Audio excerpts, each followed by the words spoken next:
Hello, I'm Stuart Pallister. After working as a journalist internationally for some 2 decades, mainly for CNBC in Asia, I switched to thought leadership and research communications in roles in higher education, working first for INSEAD Business School and then the National University of Singapore. Welcome to Leading Hospitality Through Turbulent Times. The series is entitled The World After 2020. This presentation will last about 1 hour with 30 minutes for questions. We'll take some after about half an hour and the remaining questions at the end of the session. We'll be taking written questions only, and you can submit these by using the chat function as we go along. And before we start, just a reminder that the session will be recorded and will be available on the Moodle platform afterwards. So without further ado, I'll hand over to Professor Yves Schemeil, who specializes in global and comparative politics, to take us through the next section of his presentation on the world after 2020, which today focuses on the World Health Organization, and he'll also be touching upon reducing uncertainty. Professor Schemeil.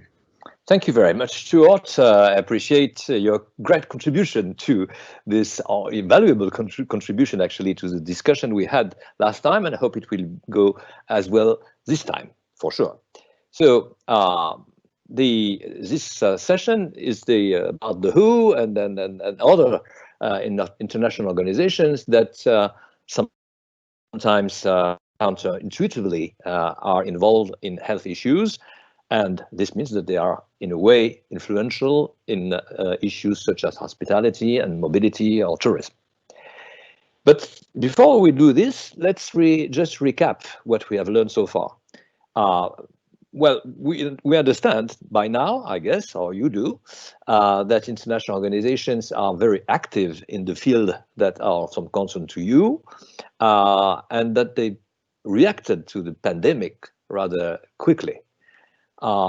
They actually draw or try to draw lessons from the past and enact universal norms, which are more or less the paramount norms of sustainability and fairness.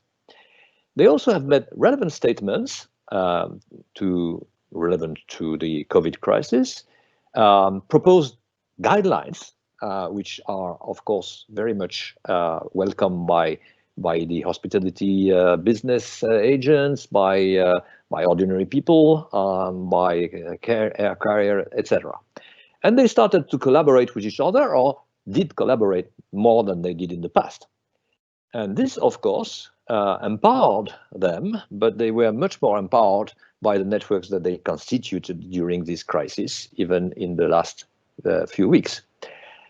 This will become much more obvious when we address the health sector itself and some of its extensions, which has much to do with health without being actually in the health sector properly.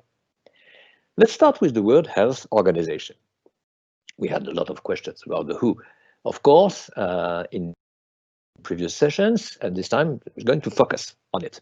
The WHO has an initial mandate from the years it was established, which allows it to, for example, be in charge of vaccines and vaccination campaigns everywhere. So the whole world is supposed to vaccinate children, and there are phases or ages and campaigns of vaccinations, etc. And all this is actually set by the WHO.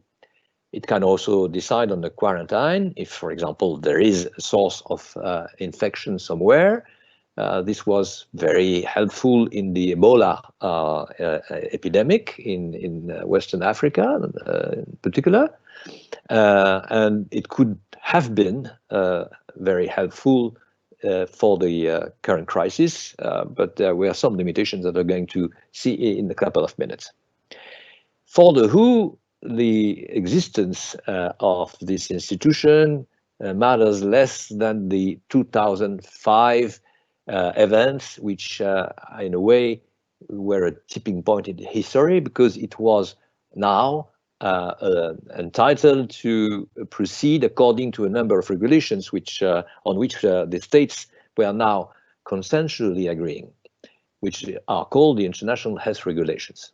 This is a document which is which has a legal capacity to be enforced by each state, not by the WHO itself, because the WHO is deprived of any special police by itself, but the state should make these international health regulations enforced. They should respect their whatever they recommend or they make compulsory. These new rules are focusing on detecting, assessing, and reporting threats. So detecting means that you should find a way to make any state in the world able to find out immediately or with little delay what's happening in terms of infection, and then report about this infection and the stage of this infection and dissemination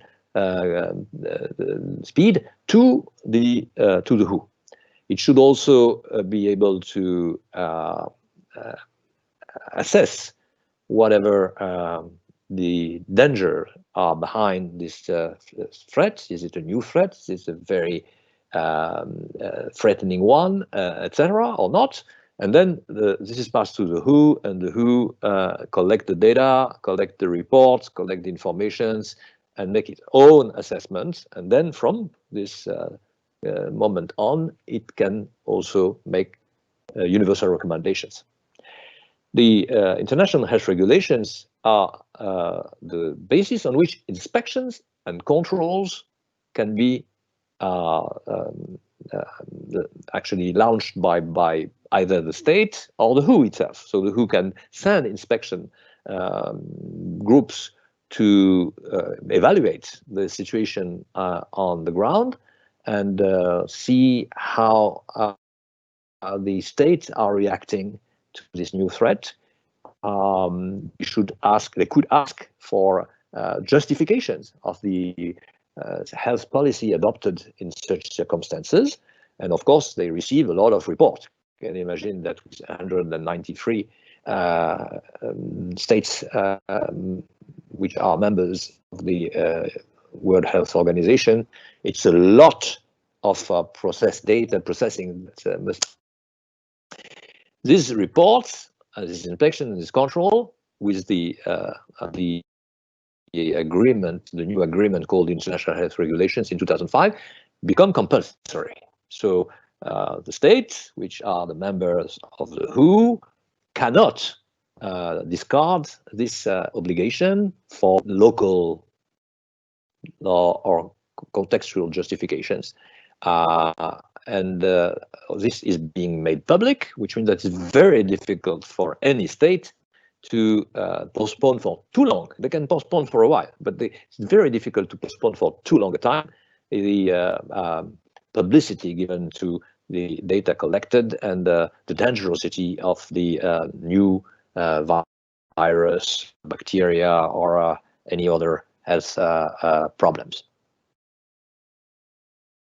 These regulations impose some behavior to national health authorities. There are specific procedures. The procedures are very important because, they format whatever the answer of the state to the questions raised by the WHO must be. And you cannot just send a note and very freely say whatever you want. I mean, there is a questionnaire. You have to tick boxes, and you have to answer questions each question before going to the next. And there are also consultation between states and between the WHO, which is compulsory, and of course reporting on any public health event, even if this event is apparently a minor one or disconnected from major waves of contamination. It also creates a permanent line of communication 24 hours a day. It looks like, the telephone that the Russians and the Americans used during the Cold War in order to avoid any unexpected nuclear war just by accident. So the Khrushchev and Kennedy actually decided on having this red line, hotline, which would help them to discuss in case of an unexpected emergency, which would actually be out of control of the two powers. And this also is the case with the WHO. I mean, apparently, when you look at this, you think that they are very much empowered and can do a lot of things. Whereas, of course, if states or governments are just dragging their feet before actually being compliant to these obligations, it takes time, and this time is of the essence in the matter of infections. These regulations gives the WHO some leverage anyhow, because the WHO can, of course, investigate. It can reach people who have other information than the official information which comes from the government, and they can request the national authorities to make a number of verification, because they have now the sources of information that are not completely congruent with the notes they receive from the local authorities or the national authorities of the state, and so they want them to check whatever is the truth. And these are actually very important powers, except that in the real world, these powers can be weakened by a number of constraints that weigh on the activities of the WHO. And if we are looking for the limitation of its powers, what we can see is that surveillance systems are good, well designed. Everyone is agreeing on the necessity to collect information in the same way, by the same type of tool, and send them in a format which is universal. And this absolutely just in time, not waiting too much in order to check whatever facts have been observed somewhere. And you must be very quick and react very reactive. But these surveillance systems can be affected by, for example, political considerations. No local authority want to have bad publicity, and we have seen this at Wuhan and the Hubei, because the local authorities there didn't want to show to the government in Beijing that they had big issues and that they could be responsible or held responsible for that. There are cultural factors as well, which cannot be neglected, because the beliefs, cultural beliefs, may be barriers to the fact that you actually understand exactly what's happening. For example, you may think that the threat is not as important for you, as severe as it is for other cultures, because of your religious beliefs. You're protected by your faith, or because your religious beliefs are conducive to not being vaccinated against this or that, and that is considered as being a good thing in case of a new pandemic for which there is no vaccine. There are ethnic considerations as well, and people who think that they won't be impacted by a new virus just because they are immune by birth, etc. There could be also economic necessity. I mean, for all those who have seen once or twice Jaws, you know that if there is a big danger, the problem is that you will lose tourism, and with it all the economic benefits from tourism, and that means that you may be very late in reacting to this kind of danger. In Jaws, it's a white shark, but in the current crisis of the COVID-19, it's a virus. So in that case, you will just be very late in making public, as you should do according to the regulations, the type of danger that we are facing and that we may all face in the long run if nothing is done at the local level. There is also the idea that if you are declared as a zone of possible contagion, then trade is going to be impacted. For example, there will be a ban on import from Hubei or from other countries which have been very much plagued by the virus. And so if this is the case, then of course there will be a lot of economic losses. But there is also another issue, which is that laboratories are, of course, populated by scientists who, on paper, are all committed to finding the truth and sharing their findings with other scholars and scientists worldwide.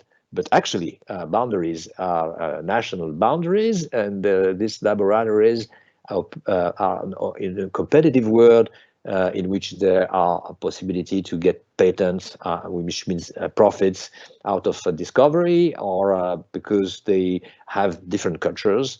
And these laboratories, for example, are more or less oriented towards the empirical data, or more or less guided by theories, etc. This, for example, opposes in climate change the American labs to the European ones. It has been established by a number of publications, scholarly publications. The consensus of the experts, which is much needed in this particular type of situation, may be somewhat weakened by conflicts of interest. This is a well-known issue. People have to be had a very high reputation in their field, which means that there is a probability that the industry has already found them out somewhere and decided to propose them some funds to go and make their research. And that means that there can be some conflicts of interest with the pharmaceutical industry. And that would be very difficult to find very good scientists who have no connection at all with the industry, because otherwise they would probably lack the money needed to achieve their investigations. There are also methodological differences across countries. As I said, scientific cultures vary. And there can be local resistance to global investigation, as in Africa, for example, during the Ebola epidemic in Western Africa, because people thought that this was fighting the epidemic was the way the Western governments found to make a great comeback into Africa and interfere with the national authorities and in a way deprive them of their sovereignty. And also people were very much, they had distrust in their own government, and they didn't want to have to receive too many inspectors or people from the capital city in the area and territories on which they live, and which was plagued by the Ebola virus. The WHO also has a limited influence on tourism. I mean, if we just try to find out whatever can be the interests of the WHO in this sector, there are very few things actually. But the interesting point about that is that the individual responsibility is the focus of the interest of the WHO.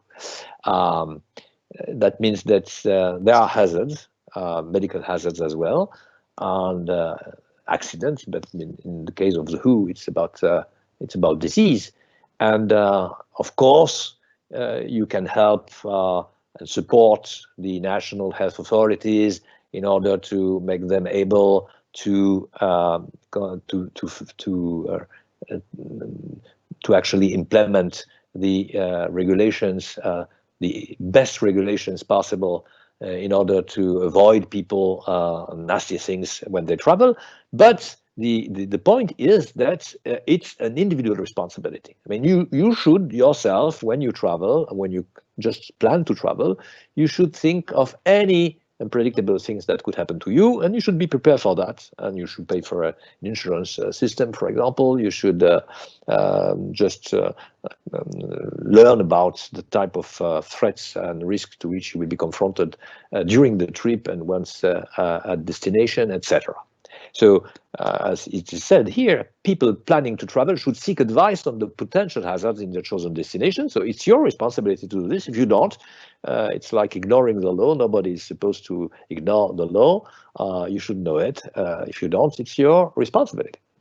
And the remaining paragraph is also very telling. Although the medical profession and the travel industry can provide extensive health and sound advice, it remains the traveler's responsibility to seek information, to understand the risk, because if you understand the risk, you take the necessary precautions. If you don't understand the risk, then you are actually guilty of whatever will happen to you. So it's not properly what would be the expectations about an international organization for which the health concerns when people travel and go there for anywhere for fun would be actually a priority. It is not yet a priority. Possibly it can become a priority in the next future. But these limitations of the power of the WHO can be, in a way, balanced by a number of things. First, there is a nation transnational medical culture. I mean, people know that other physicians elsewhere or specialists are working on finding vaccines or better understanding the DNA and the RNA of a virus, for example, new virus, for example, etc. So that mean that, I mean, you don't much debate about what medicine is about. I mean, you can all, there are people who are split by different theories in physics and even in social, and of course in social sciences, but not too much in medicine. Medical culture is overwhelming everywhere for people who are physicians and who are researchers in the field of biology, etc. So the main problem for people who are in medicine is to overcome the specialties in which they are involved by now after years of learning, because if you look at the COVID-19, I mean, the number of people who intervene and who make public their own assessments of what's happening and what we should do about that are specialists of infectious diseases, of epidemics, virology, emergency care, anesthesia, microbiology, animal diseases, and a number of others. I mean, it's a long list of specialties, and these people have to get along together and not trying to make their own specialty prevail over the other, which of course is really demanding for some of them, especially when some of their peers are just dying from a pandemic. So this being said, when they accept to work together, then they share their findings. Well, then they share their findings. It's not so simple, because they can try to work together and then find out that working together is a little difficult, that it requires long delays, that you have to accommodate people whom you think not as competent as you are, and you also may have doubts about the relationship between these people and their own government, or the fact that they can deprive you of, for example, being awarded a Nobel Prize, a medicine Nobel Prize, because of your own advances in the research, etc., etc. So, yes, that's on paper. You share your findings. You pay lip service to the cause that sharing the findings of those who make research on coronavirus, for example, is important. But it does not happen as often as it should, according to the number of crises we are facing.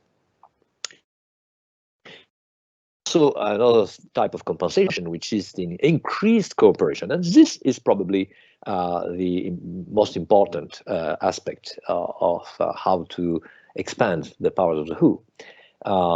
First, there are health institutions like the WHO and others, which collaborate with non-health intergovernmental organizations. I'll give you an example. The IAEA. The IAEA work with the WHO on particular specific diseases like the ZC disease, but they are also trying to find answers, ways to identify some problems with the help of radioisotopes. And at the same point, there are people, and physicians in particular, who are very well organized in big NGOs and who fight publicly the IAEA on the ground that nuclear materials are dangerous per se, and that even in hospitals they have to be manipulated with care, and that there's a source of danger, and that nuclear wastes are going to poison future generations and whatsoever. So you see, the problem is that the health institutions may be simultaneously very helpful in fighting against diseases, and at the same time, these non-health institutions which are involved in health can also be for the health of some people in the world or the future generations. But there are also NGOs, and cooperation with NGOs is actually an increasing business because in the end, as I previously said, you come and have networks, and networks are a way to be empowered. I give you an idea of the extension of these international organizations, which consider themselves as being the custodians of our health. And without them, we should be at risk.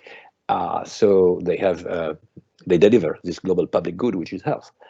There is the World Health Organization, of course, but there is also the World Organization for Animal Health, because it is connected to the WHO through the fact that the diseases are passed to humans by animals, like bats, like others, like porks, like chickens, ducks, and so on.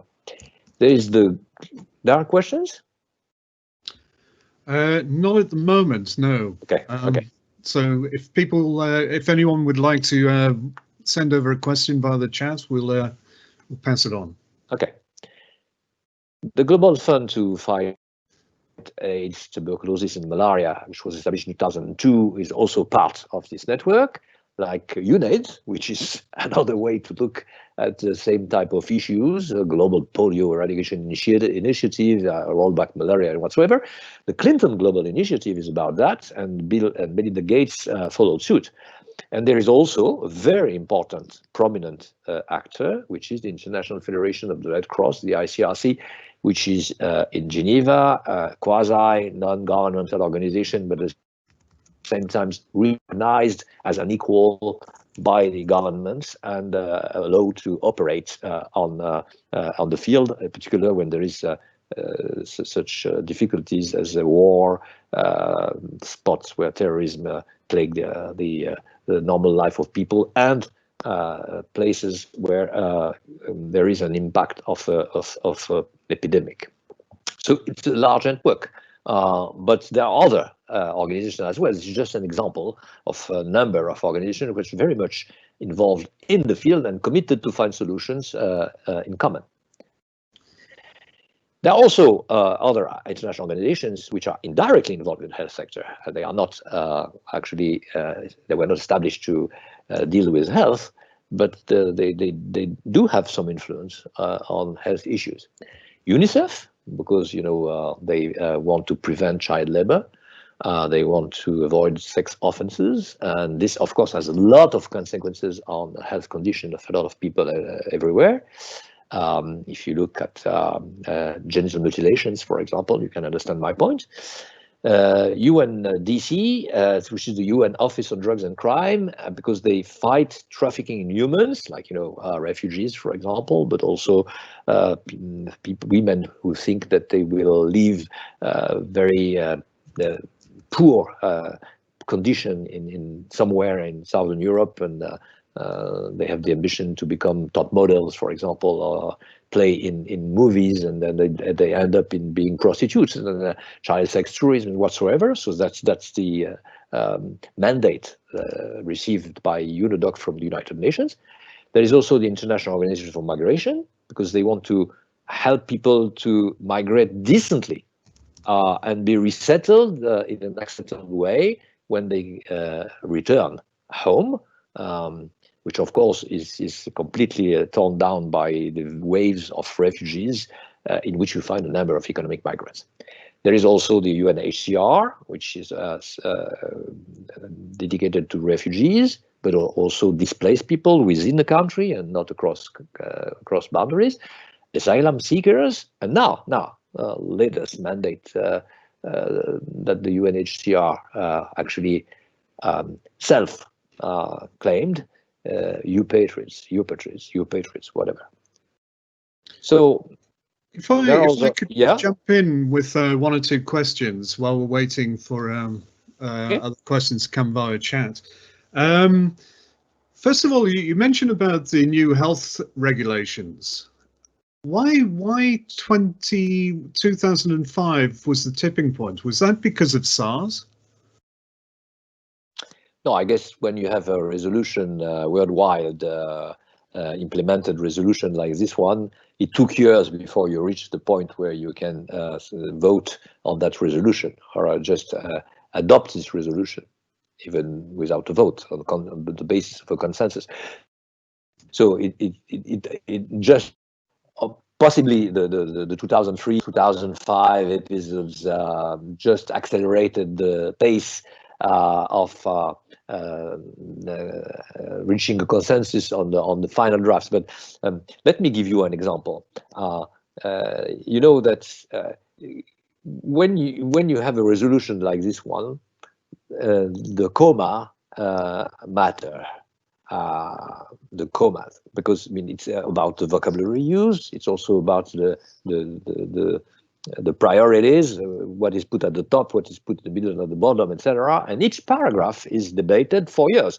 So when you have 193 writers, potential writers, which have national interests, which may diverge, what happens is that the staff of the WHO, for example, write down a provisional draft, and in this draft there are a number of brackets. Brackets means that this is the proposal of the staff, not yet discussed by the World General Health Assembly, for example, and of course the executive committee of the WHO, and these brackets have to be waived. The problem is that it takes a long time to waive all the brackets in the text. And when there are no longer any more brackets, at that point, it becomes consensus. So you cannot imagine that any event can do anything else but accelerating the final manipulation of the text in order translation, official translation whatsoever. And so you also have to endorse the translation and so on. So in the end, it can be made public, and it also has sometimes to be ratified, which is not the case of these regulations, because they are regulations, not a treaty. If it were a treaty, you should also wait until it would be ratified by national parliaments, for example, and 193 national parliaments, that makes quite a lot. So in that case, I guess it has no particular relations with what happened on the ground. Well, we've seen the World Health Organization coming in for a lot of criticism during this crisis, especially from Donald Trump in the US. And he's basically saying he's going to be cutting the funding. But the World Health Organization seems to be already drastically underfunded for what it does. And some people are saying it should be focusing on potential pandemics rather than the whole panoply of diseases that it's also looking at, whether it's malaria or tuberculosis or whatever. Well, there's already a division of labor between the WHO and other organizations. In a way, you can consider the fact that there is the Global Fund for these particular diseases and UNAIDS as a proof that the distrust in a global health organization in the United States, independently of who is in power, because this happened during the Obama mandate as well. This already happened. This was already the case a long time ago, and you know, because if you give a mandate to the WHO to care for pandemic, and at the same time you give the money to a fund which is addressing the main pandemics to which we were confronted in the past decades, that means that you divide and rule. And this was done on purpose by the US government. So so it's a long story. Second, I mean, you never forget that the means or the funding which accrue to any international organization should be consolidated. First, you have this budget, of course, which is too poor on paper to face this type of pandemic alone. But you also have the headquarters and the maintenance and everything which is related, any expense which is related to the headquarters in Geneva, and that's paid for by the Swiss government. You have the physicians and all experts who are representative of their governments, or and then there as experts, they are salaried by their national governments. So that makes a lot of money in the end. And so they might also be invited by people to travel and see on the ground things that the local governments want them to see, and so on. So it's the aggregated ultimate final budget would be much higher than what you can see on paper. And also, most of the time, they have the possibility to receive conditional funding, funds which accrue to them to care for special disease, for example. And from time to time, it can be a large amount of money. And finally, they just say what's the common the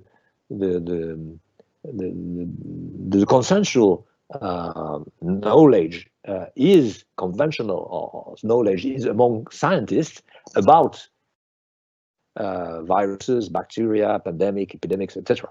It's not that they cure people themselves. They don't. So they don't need as much money as hospitals do in a country like Germany or Switzerland or Italy. They just need to enough money at the International Panel on Climate Change just to meet somewhere and to make assessments. And so making assessments means sometimes traveling on the spot and inspecting the ground as well. But it doesn't mean that you have to mobilize large means to cure people and buy medicines, drugs, whatsoever. We have one question on the live event. No, hold on. Just 1 second. I mean, about political consideration. I mean, you know that the main critic, just for the sake of making sure that everyone is on the same line. We are not out of sync about that. I mean, Trump criticized the WHO because he thought that the WHO was actually under the control of the Chinese government. And so it's true that they have a Chinese, they had a Chinese head of the WHO, Margaret Chan. It's true that they tried to get a number of access to a number of heads of the other international organizations at the same time. And it's true that health matters a lot for them, especially in Africa, etc. But that's also a very old story. I mean, this type of suspicion has always been actually emitted by governments, by journalists, by the media, etc. I mean, you may find ground to criticize the WHO for siding with one government against the others. There will be some proof of that, but in the end, you know, they do whatever they can. I mean, they are physicians. They are committed to neutrality in a way. That's all. Okay, sorry, I interrupted you. Yeah, But no, sorry, no, I didn't realise you were going to continue. But I mean, from my point of view, Margaret Chan is somebody from Hong Kong, and I'm not sure it would be right to classify her as a Chinese stooge. But anyway, I can tell you, because I met her, that she was not just a servant of the Chinese mainland government. Fine. So maybe if you'd like to take the question that we have on the Q&A Okay. before moving on.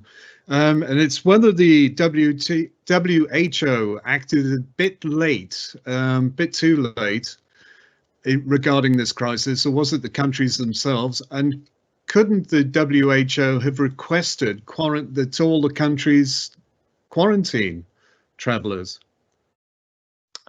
Well, they could, of course. The problem is to have the undebatable facts to oppose to those governments which would not like to organize a quarantine. So the problem for the WHO is like when you have a prosecution in the court. I mean, you can raise issues. And for example, there is now this very example of some people in some countries are going to sue local authorities, health authorities, even the head of their government, because of the way they actually mismanaged the current crisis. And people died around them, for example, fathers or husbands or whatsoever. And so the problem is that, according to lawyers, this will go nowhere, because there won't be proof that intentionally, on purpose, the people attacked, prosecuted, were actually manipulating reality and did things which were very nasty on purpose, intentionally, etc. So you don't have the proofs. So in a way, if you cannot bring proofs to the governments that they should imperatively organize the quarantine now, then even if you have the right to demand this, your demand is not going to reach the ears of the legitimate and legal authorities. And so you will not reach a synchronized quarantine.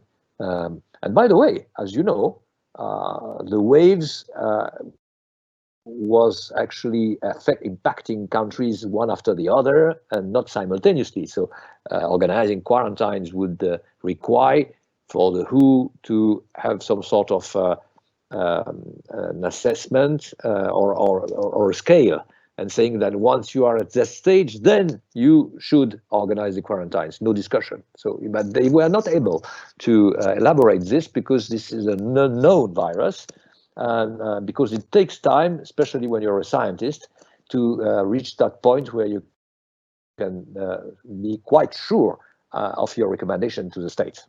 Well, for an example, you can just look at what happened in climate change. It took decades before the IPCC was able to say, if we have to remain behind 1.5 rise of the global warming in the years to come, and before, for example, 2030 or 2050. And then if we don't do this and that at that point of time, now or in 2 years or in 3 years, then. And so in a way, it follows. I mean, the implementation of the recommendations follow automatically, but it took decades. And it's about climate change, which will impact the future generations, not the people who are living now. So you can imagine with such a contagion, such a pandemic, that it is still more difficult. Right, fine. That's all the questions we have at the moment. Okay. So we'll come back to more questions at the end of the session. Thank you, Stuart. Thanks. Okay, so there are other IOs which are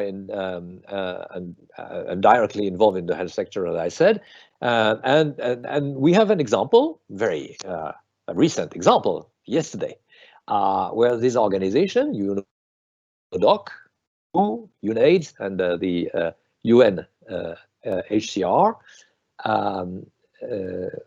had a joint statement on COVID-19 and its impact on prisoners.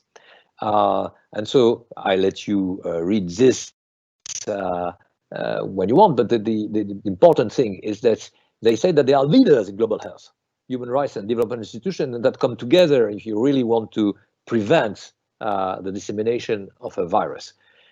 They act together because there are people who are vulnerable, and so the idea is that, you know, as a norm, as a universal norm, where someone is vulnerable, you have to come and rescue the vulnerable people in priority. And so this is the rationale behind this statement, yesterday's statement, which in my view is rather important because it shows that health issues are actually addressed by organizations which, if you read carefully the status and the mandate, are not expected to operate, be active in this field. So now let's turn to something which is probably of more concern to most of you, which is the relationship between health, mobility, and tourism. Well, we have lists like this, but we could also draw quite a number of other lists with other organizations, and we will just observe after a while that there is a lot of overlap between these organizations on issues which impact people who are in the hospitality business. There are in particular organizations which focus on tourism and make norms to facilitate tourism, are those which enact norms that in the end can just hamper tourism because it will be too much difficult, for example, to live on touristic activity when there are too many regulations which prevent tourists to visit sites, historical sites, or natural sites, etc. So the question is, the UN is the leading organization in promoting what it's called the SDG, the Sustainable Development Goals, and which are the goals of the decades, possibly the century. So if you want to help the global south to catch up with the pace of that economic growth and social change and political improvements of the global north, which is actually a priority of the UN, then you should try to endorse this SDG and make things consistent. Whatever decision you make, it should be consistent with the SDGs. So the question is tourism compatible with the SDG?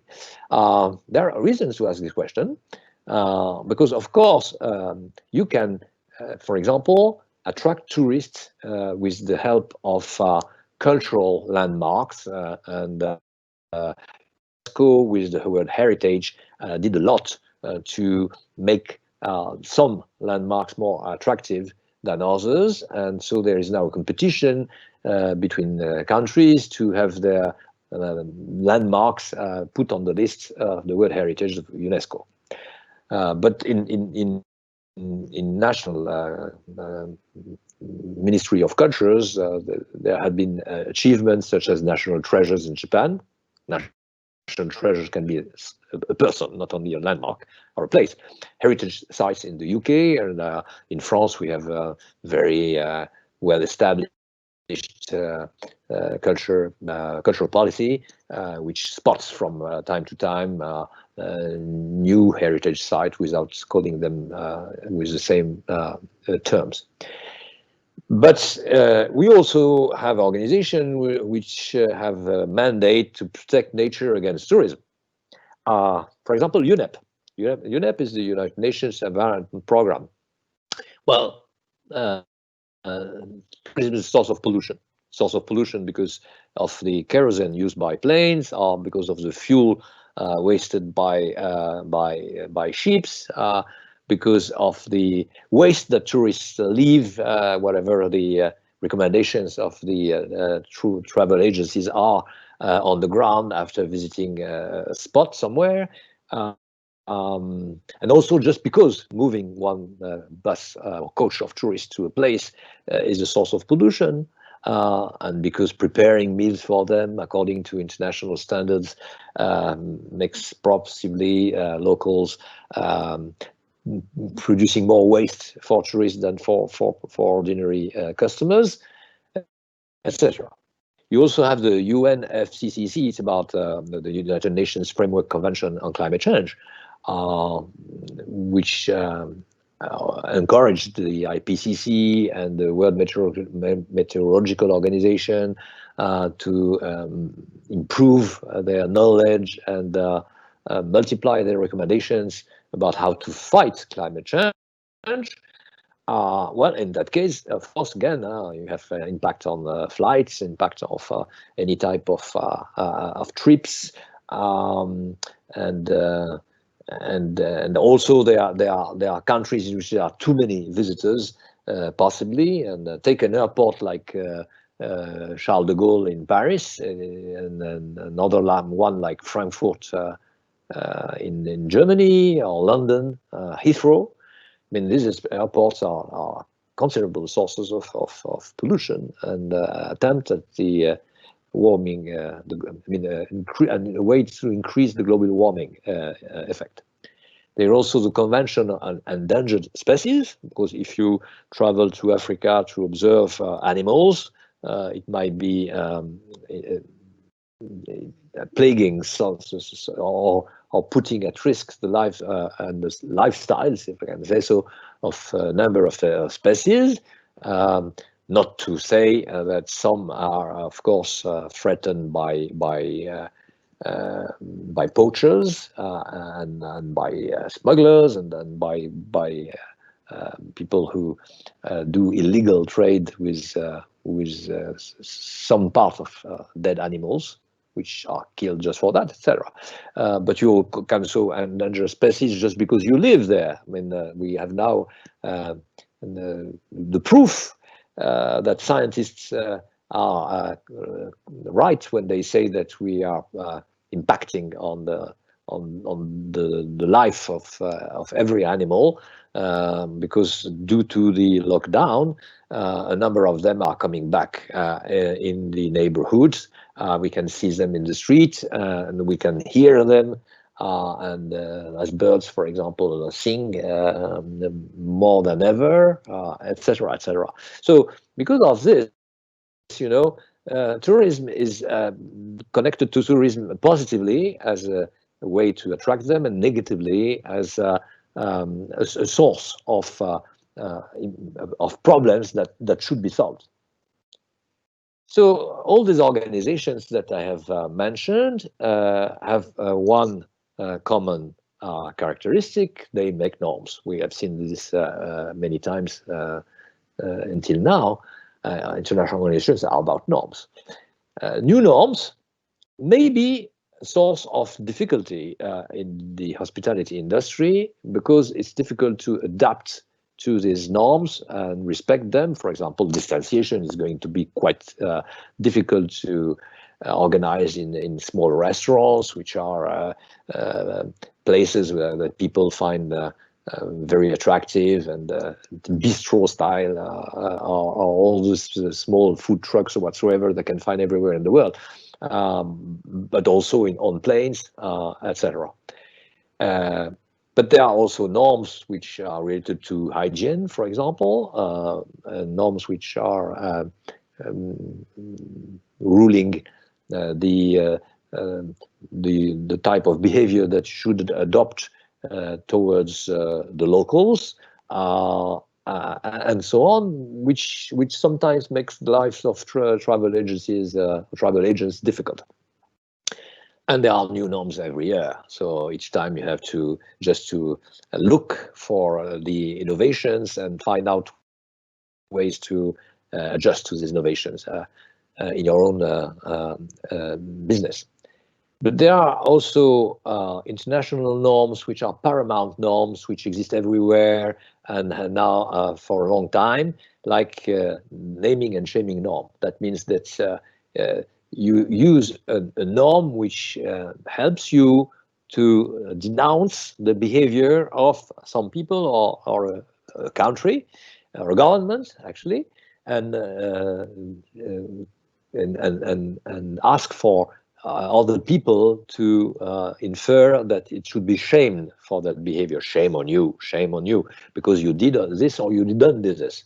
And so that's a source of conformism, and everyone everywhere is expected to abide by these social rules or uses, which may not be yet or may not become ever rules, legal rules, but are considered as very constraining by the agents themselves.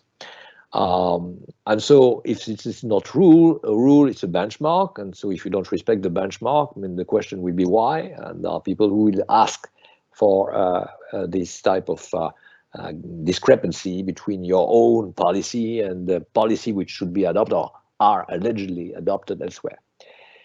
And there also are moral norms, which matter much more than you might expect.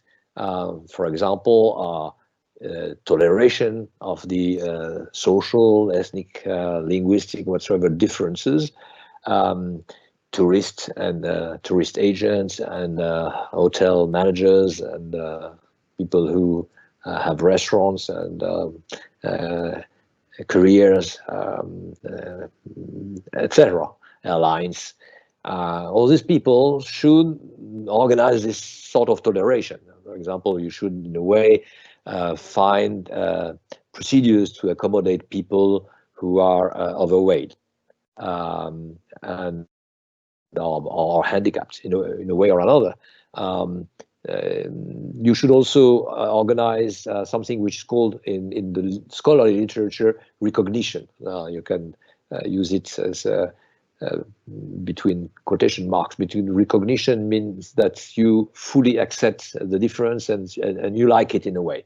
You like that people are not exactly like you, and that they have good ground to differ from you on a number of aspects, even sometimes in moral beliefs, but because you think that they are respectful, you accept them as they are, as a whole, and so you recognize them as your equal. That's very important, that they are your equal. So if you have to make every type of people who travel somewhere able to abide by this recognition norm, then in the end, it's tough work because there are a number of people who spontaneously do not do this and sometimes do exactly the contrary.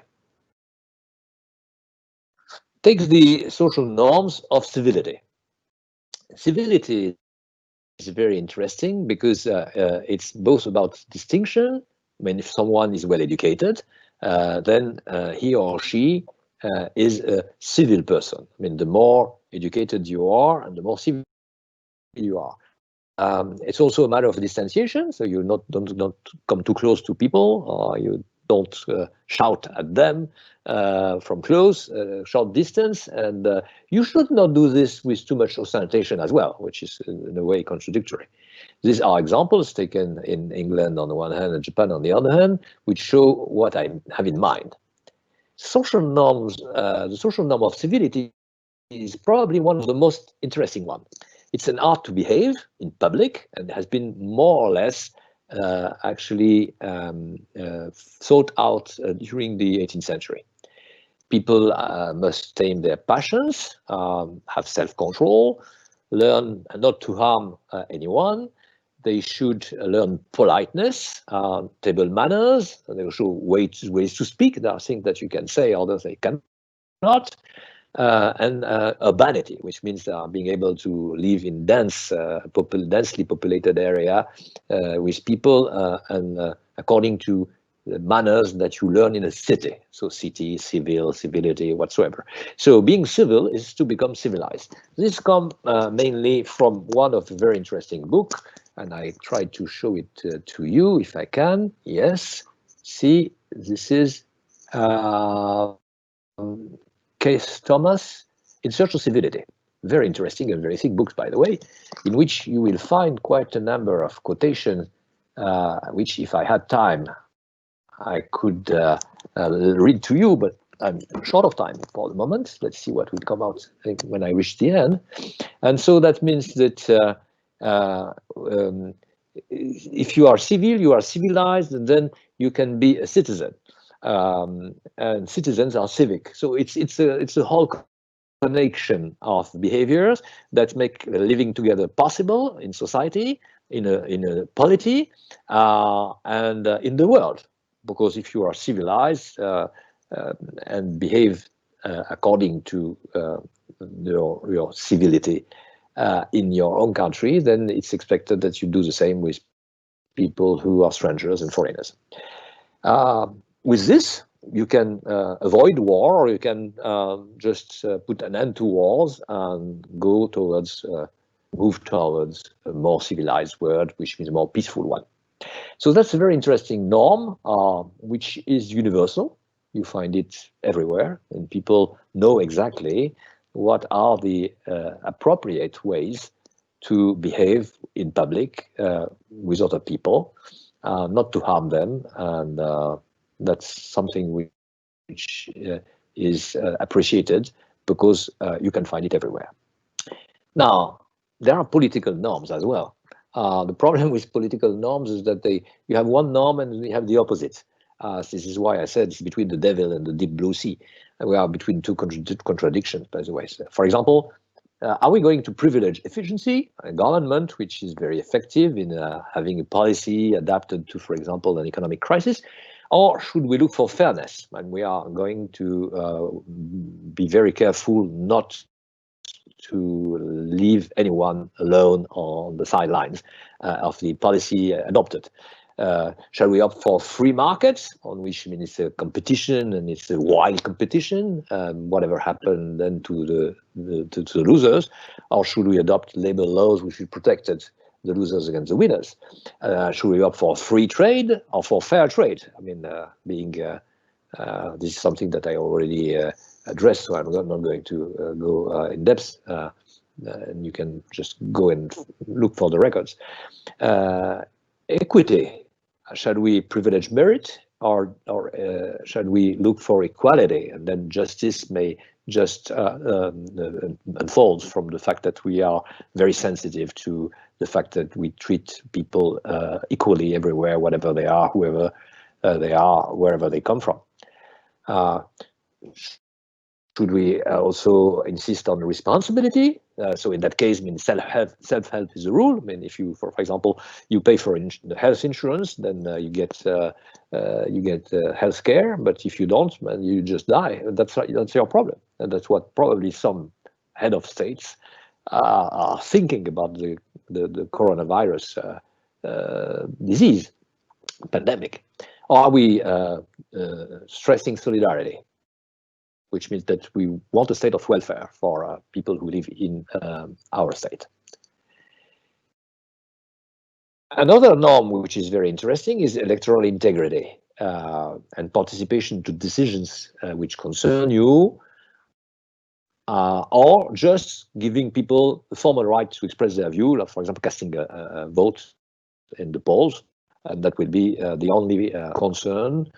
If people vote, whatever the difficulties they may face to make their opinion conveyed to the people who would be elected, and also to elect the people they want to be elected, it doesn't matter. Well, those people, or those scholars who insist on electoral integrity, saying there's a process in which, you know, from the very beginning, are people who are in the opposition able to make their opinions plain in the media long enough before the voting day, allowed to and immune for are they're considered immune for the whatever they say on the waves and on the media in the newspaper, and are people prevented to go to the polls? Like, for example, you organize a traffic jam, and so the people who are expected to arrive at a certain time during the day cannot reach the polling station. Are the people who moderate or just organize a surveillance, monitor the whole process? Are they neutral? Are they completely dependent on the government? Are they also just representatives or proxies for the opposition or whatsoever? So all this makes electoral integrity an important norm. So if you just have the electoral participation norm, which was the case for decades, then every country should organize elections. Now, what happened during the electoral process was no more not the source of concern. You just wanted, from the UN point of view, countries ought to organize elections. Now, if you want to have electoral integrity, that's another story. You need to include everyone into the process. So it's about inclusiveness. You don't want to exclude people just because they don't know how to write, they are illiterate, just because they live too far away from polling stations, just because they don't have enough guarantees that they won't be you won't suffer from retaliation because they go to the polls in places where the oligarchy, for example, has militias and then security guards and watch over whatever happens in their territory, and so on and so forth. So if you want to be inclusive, you're of course promoting universal suffrage, and this is exactly what at the level of the world you have with the United Nations General Assembly, where every country is represented, and it's one country, one vote. And just near the just facing it, you have the G7. The G7, where the 7 richest countries of the world in this club of decision makers make important decisions or make important commitments to rule the world according to their own rules, and so that of course limited suffrage. At least there are very few people who can express their views. It's exclusive and not inclusive. So an inclusive political norm would be, for example, like here in Mali, where you have elections, but that's not enough. Then you have whole teams of people paid by the United Nations, trained by the UN, in order to guarantee that in the end the elections were free, neutral, independent from the government, and the opposition had its chances, equal chances, equal opportunities to. Now, what is the impact of political norm on tourism? Well, it's important to be inclusive. So important that the head of the UN World Tourism Organization, Politikashvili, Georgian, recently said this: governments have an opportunity to recognize tourism unique. Opportunity is the COVID crisis, by the way. Tourism unique ability to not only provide employment, well, that's because of the economic recession in the offing, etc. Well, employment matters, of course. That's an argument to bring to the state in order to make them rescue the tourist industry home. To not only provide employment, to drive equality and inclusivity. Tourism is the activity which will be responsible, or people who are the operators of this field will be responsible for more equality and more inclusivity of all people in the benefit of whatever can be expected from growth, from social change, from the capability to enjoy life and nature and city and landmarks and whatsoever.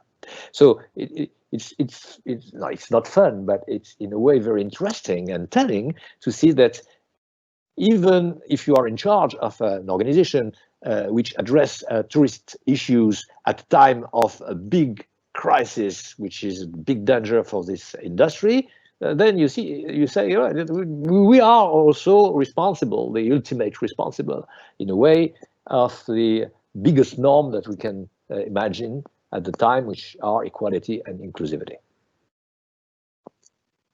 But there are also economic norms, and these economic norms also have an impact on the hospitality business, as we shall see in a minute. And sorry for being late, but we also have a break for discussion. I managed to have time for discussions too in a couple of minutes. So in finance, commerce, and the economy, norm and standard exists from the end of World War II, There are a number of institutions that are famous, which are of that. One which is less famous and very important is the Bank for International Settlements, which is the international central bank of the national central banks. So central banks depend on the BIS in order to wage their activities smoothly, and if they are threatened by the risk of having a shortage in liquidity, for example, etc. I mean, they depend on the Bank for International Settlements, which has its own regulation, is a very important one, rich and powerful, and that, of course, a lot of people do not know, and we don't even imagine that it exists, and it exists for such a long time. There is also the European Central Bank, that probably much more famous, at least in Europe, which is itself a source of quantitative easing policies as the Fed administration in the United States, which means massively buying public debt and bonds and public bonds when needed, and of course drowning the markets with additional liquidity, which prevent recessions. They have two current programs, one which is called the PSPP, the Public Sector Purchase Program. It's a very, very huge program, as you can see. And the other one, which is specific to the Pandemic Emergency Purchase Program. Now, everyone can understand that we need a special program in case of such an aggression against mankind, which comes from this unknown virus. But this is, of course, an addition to what already exists due to the 2008 crisis, which was a purely economic crisis. So in the end, we have two programs, one which is linked to a past crisis and the other one which is just nation. And the problem is that probably it can overstretch the perimeter of activity of the central bank, and there might be people who are critical of that. And so the problem is that, you know, you need enough liquidity thanks to the business operators, but you are not absolutely sure that this liquidity will accrue to you. Why? Because, for example, this public sector program of the European Central Bank has been criticized some days ago by the German Constitutional Court. The basis of the contest was that if you add up the PPSP and the PSPP, then in the end, what you have is something like more than a third of the German debt that will be bought by the Central European Bank. And that is for the German constitutional justices, like helicopter money. You know, you take off on a helicopter and you just drown people on the ground with banknotes. And so this was the basis of this critic. In a way, and the same with the IMF can also give countries a lot of liquidity in case of need, but it's in time of crisis, and it's not sure that countries, like for example, by now Lebanon, would be able to repay the IMF for that, and so the IMF stakeholders can be very reluctant to lend too much money to a country which needs a lot of money at some point. But there also are economic norms which pertain to hospitality. And these norms are norms which can help people in the hospitality business to forecast what the global economic context will be in the years to come. You can just figure out that because these people have a responsibility at the IMF level or the World Bank or the European Central Bank, etc., they have responsibilities exactly to do this, forecast the future years or decades.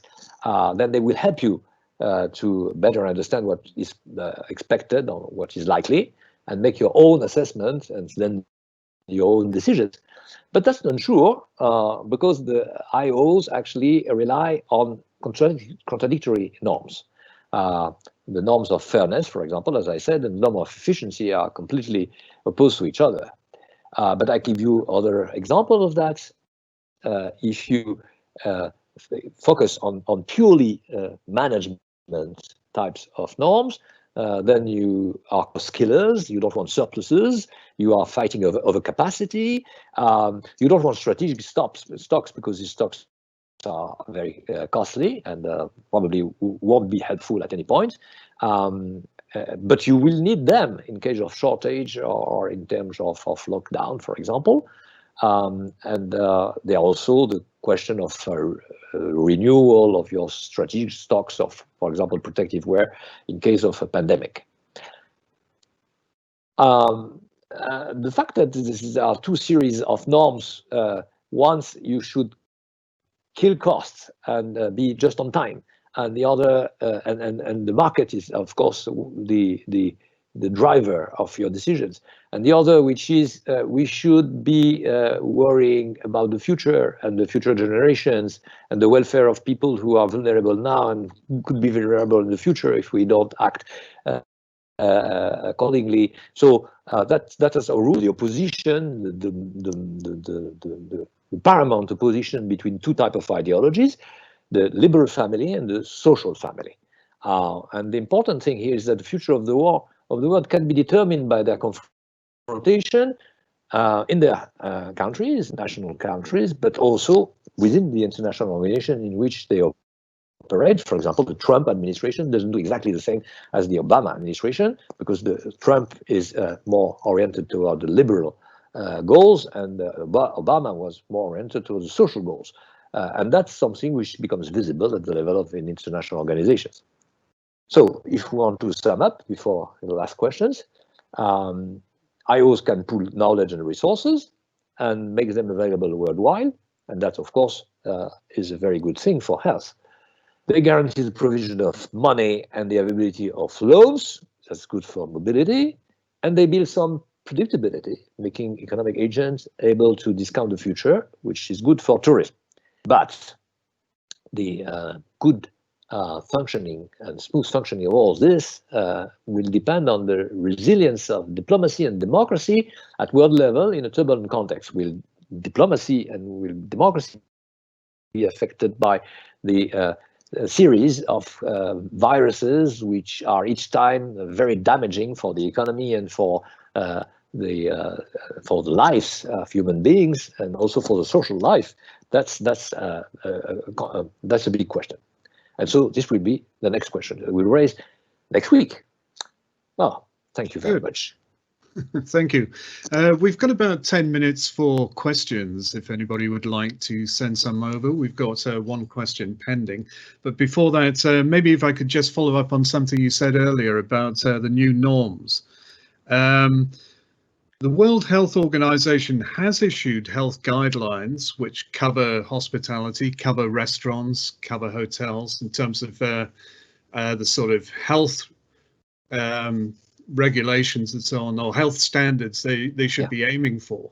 But obviously they don't have any sort of enforcement. How do you regard this in terms of the way WHO has looked into this? Has approached it? Well, just think of the difficulty in which you would be as the permanent representative of a country to the WHO if you, on the one hand, vote for such recommendation, saying that in restaurants, for example, this is type of precautionary process that you should adopt, and then you come back home and you are not able to make these recommendations enforced by your own authorities, which are the one who paid you, sent you, and instructed you to vote for this recommendation. So this contradiction cannot hold for long. It should be solved in a way. And so it's not only about naming and shaming, it's the fact that you have a divided self.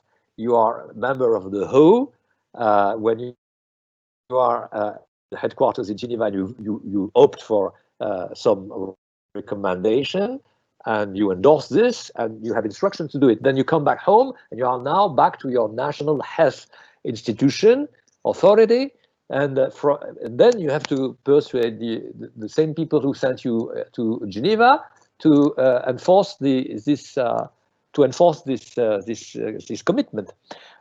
So the only thing is that it can take time.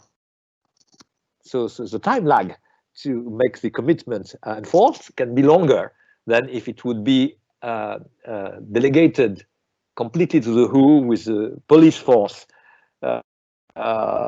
to make the recommendation enforced without delay. So it's a problem of time lag, I guess, because you have to return to home, you have to observe that people don't exactly adopt the recommendations made by the WHO, and so at some point you are, in a way, you may be worrying. I voted for something and I'm not even able to make it implemented in front of my very eyes. So there is something which goes wrong, and that works everywhere. But how effective do you think the WHO is? Well, as an organization, it's the source of conventional wisdom about diseases, whatever the disease is, and a number of diseases are now plaguing not only the economy, social life, and human life, but more and more, I mean, increasingly plaguing us. So they are more and more important because they are the only source of an agreement about what type of dangers we are facing. It's like, the International Panel on Climate Change. You don't need much money. You don't need even not such a long history as the WHO has. You just have to warn people and say, well, all the experts that we can invite for discussions at that level are all agreeing by now. They didn't agree in the past, now agree on this. So that's, conventional wisdom. What you can do about that? I mean, nobody would say from one country. I mean, so for example, someone responsible for the sanitary regulations in his country or her country, and come and take the microphone and say, "Well, I don't agree with whatever the WHO says and whatever the others do," because it's not. You cannot hold that position for long. But it seems that things could have been a lot better if there'd been greater cooperation between countries, and really it's only through the World Health Organization you could do that. We've seen Asian countries, South Korea, Taiwan was an island, but Taiwan, Hong Kong's been very effective. Singapore was very effective up until the recent outbreak among the foreign migrant dormitories. They could have learned to other countries in Europe and in America, in the North America, South America, could have learned a lot of lessons from the way Asian countries had approached this. And they had already learned lessons from dealing with SARS previously and H1N1, MERS and whatever. Okay. Joker, because this is going to be addressed in the next session. Exactly. Right. all this. So it's a very relevant question and comment, good. But I have answers which I can unfold in depth with time next time we meet. Okay, so perhaps we'll go to the live Q&A question. It was a follow-up to the previous question that was asked about whether the WHO had acted too late, and shouldn't it have requested that all countries go into effectively implement quarantine. And the follow-up question is, maybe there is no proof, as you were outlining, and that countries didn't act in a simultaneous way, because with no quarantine from the beginning. But if there had been quarantine, wouldn't the number of cases been far, far limited?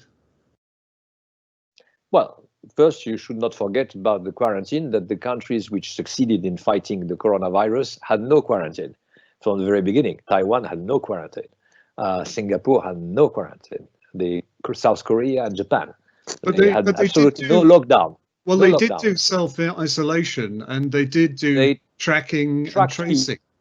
Well, they trace people, and that's another issue, which is, would you accept in your own country to be traced that way, and what are your legal protections? And so let me give you just one example of the time it takes to reach a consensus about anything, even if it's an emergency. In 1962, there was this Cuban missile crisis, and the world was on the verge of disappearing because of nuclear war between the United States and the USSR, which had launchers of ballistic missiles wearing nuclear heads in Cuba.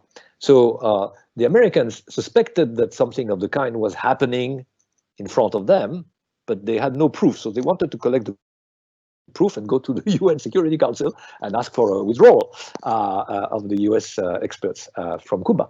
And so in their quest for proofs, they had one vector of collecting facts, which was their CIA agents in Cuba. So one of them photographed a cargo ship, a number of men only, landed in Santiago harbor. They wore nice flower suits, Hawaiian suit, etc. And they boarded some sort of military type of lorries, and obviously they were behaving as soldiers. So he took the picture and sent them to Washington, to Langley. How long it took to check that everything was okay, this was not a source of disinformation, that is 2 months. And you know, we were on the verge of a nuclear war. We could have disappeared. You and me, we won't be here, and neither would be all those who are listening to us by now. So you see, it takes time to check. It takes time to make sure that. It takes time to, I would say, buy the support of some countries in which people are still reluctant to recognize the emergency and the danger, the level of danger, etc. It's a negotiation. Negotiations take time, that's all. So it's not about the who and how the who has been conceived, how much money the who has, or what are its means, etc. It's not even about the power it can have. And of course, if it had a police force, but it should ask for to go to go and inspect, for example, Hubei. Can you imagine that they would be in China able to accept the surprise visits of a team of policemen coming from Geneva with who here and there, saying you can go wherever you want? No, that has to be organized. So I don't think that this is a big problem. The problem is for the countries to accept the idea that in terms of health, there is absolutely no reservation. So whatever you can do with nuclear weapons, because a number of countries no one accepts to be inspected on their nuclear weapon site, you could do this with health. And for example, in labs, you know that the WHO team was not able to visit the P4 high security lab, which works on this type of virus in Wuhan. That's where a lot of the confusion and a lot of the speculation has of course surrounded. Of course. Yeah. Of course. Anyway, we're running out of time. I think we'd better wrap up the session. I don't know if you've got some closing words that you want to kind of just give before we end the session.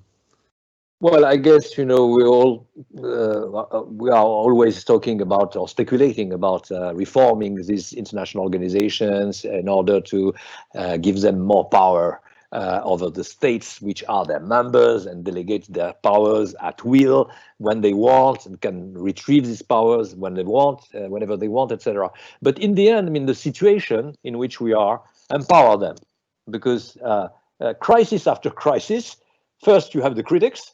Well, you say, well, they're still there, and they don't actually address the issue properly, or they are not able to solve the issue, etc. But in the end, crisis after crisis, they get empowered. It's inevitable. So there is space for hope. Well, hope is always good. Anyway, so we'll end it there. Thank you so much, Stuart. Thank you. So thank you all. Take care, everybody, and we'll be back same time on Monday. Okay. Thank you. Bye. Bye. Bye. Bye. Bye. Bye.